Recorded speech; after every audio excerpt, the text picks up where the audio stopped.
Hopefully you can hear me better this time. Recording at midnight doesn't seem to work for me. Um, I'll just quickly go over Max's bear again. We received a bear from Pregnancy Loss Australia when Max died, and that went in his coffin.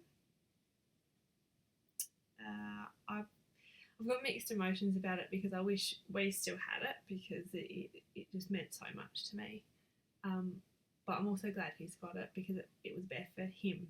Well, that's how I feel about it. I know that they're bears for you to walk out of hospital with so you don't have empty arms. But for me, that was a bear for Max.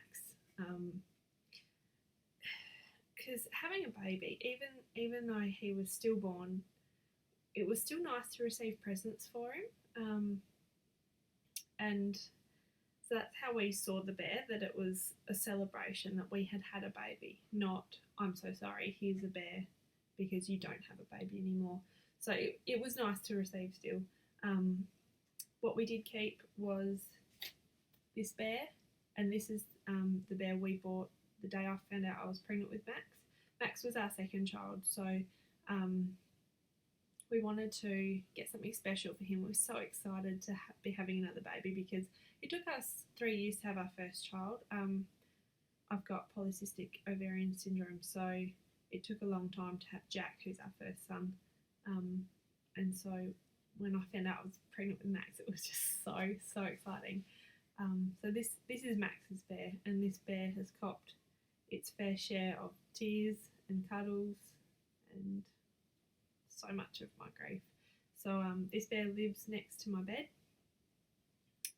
I get very cross if someone moves him because it's so important to me it's all I've got. I don't have much. I've got Max's handprints and footprints on the wall. We had his feet cast like plaster. They're in a display cupboard so no one can touch. I've got a box full of cards that people sent us. You don't have a lot when your baby dies. There's nothing, we've got 27 photos. That's it for his entire existence. So yeah, this bear means a lot to me, and yeah, don't touch it. I also wanted to talk today about what it's like to be a bereaved mum. It's really hard. Obviously, like, take away the terrible loss of yours, but people treat you weirdly, like they don't know what to say to you, and they can rabbit on about stuff that just doesn't matter. We had people turn up.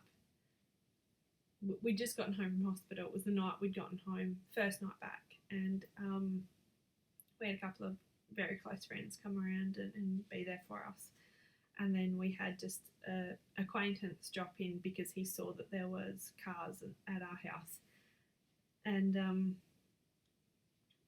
word had spread that we'd lost Max. Like, everybody knew. We're from a small country town, so yeah, everybody knew. And he walked in and said, "What's been happening?" Like nothing had happened. And we were just like, oh my God, that's what you say to us? Looking back now, I see that the poor bloke was just so at a loss as to what to say. He didn't mean anything by it. But at the time, we were just still in shock ourselves that we didn't have Max. So we were just like, how can you say that to us? What's been happening? What do you think has been happening? But yeah, people say stupid things and they don't mean any harm. They just don't know what to say. One of the things I struggle with a lot is knowing what to say when someone says, "How many kids do you have?" I've just had a rainbow baby, Tom. He is 4 months old. He's the best. So people see me with a baby and they're like, "Oh, how many kids have you got? Is this your first?" They're like, "No, this is my third." And sometimes I just say second because you can see my eldest Jack running around the playground or wherever we are. And sometimes I say, "Yeah, this is my second," and I hate saying it because he's not. Max was my second and Tom is my third. Sometimes you want to avoid being known as the mum of a stillborn. Like, you just want to be treated normally for a change. Because as soon as you say, my baby died, everything changes in the conversation. People don't know what to say still, or they just treat you differently. Like, yeah, there's no right or wrong with it. I guess it's their way of trying to be respectful. They don't want to put their foot in it and really upset you. They're probably terrified of upsetting you. But people are also fascinated. Like, they want to know what happened. I talk quite freely about Max if people ask me. I really don't put it out there if people don't know, because I'm not an attention seeker, and I don't think that anyone is. Don't get me wrong, but I don't want people around me just. It's weird because I'm happy to answer questions, but I don't want to draw attention to myself on purpose because of our loss. I'm just happy being me and being a mum to my 3 boys, even if I only have 2 with me. I've got 3. I think that's all. I'm trying to keep this pretty short because I don't want to scare you away with the length of the video. But yeah, thank you again for supporting this amazing fundraiser. Well, it's just a regular fundraiser, but it's for an amazing cause for Bears of Hope.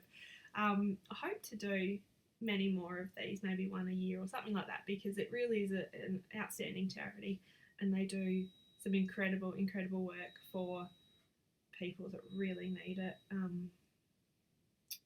Yeah, it's hard grieving and being bereaved because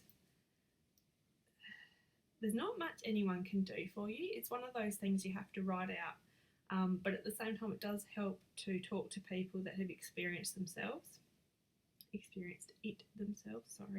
and Bears of Hope provide that. They've got counsellors, they've got support groups on Facebook, so you can talk to other parents, people that have been there, people that are going through the same thing, and it really honestly does help. Even if